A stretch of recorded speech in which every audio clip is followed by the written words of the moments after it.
पुण्याच्या सावित्रीबाई फुले विद्यापीठ चौकातील हवा सर्वात जास्त प्रदूषित आहे। चौकात सुरू असलेल्या उड्डाणपुलाच्या कामामुळे वायू प्रदूषणात वाढ झाली आहे। प्रदूषणामुळे पुणेकरांच्या आरोग्यावर मोठा परिणाम होण्याची शक्यता आहे। शहरात प्रदूषणाचा विळखा दिवसेंदिवस वाढतच चाललेला आहे।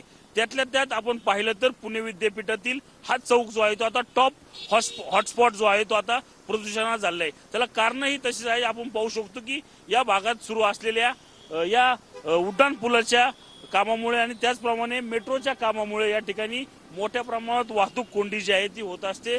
त्याचा परिणाम जो आहे तो मोठ्या प्रमाणात प्रदूषणावर झालेला आपल्याला एकूणच पाहायला मिळत आहे। मात्र आपण पाहू शकतो की अवघ्या आता काही थोड्या वेळानंतर या ठिकाणी मोठ्या प्रमाणात जी आहे ती वाहतूक कोंडी होईल। त्यानंतर मोठ्या प्रमाणात जे आहे ते धुलीकण या ठिकाणी होऊन याच प्रदूषणाचा टक्का जो आहे तो पुन्हा एकदा वाढणार असल्याचं आपल्याला पाहायला मिळणार आहे। कॅमेरामन सुशांत सह मी रणजित जाधव, TV9 मराठी, पुणे।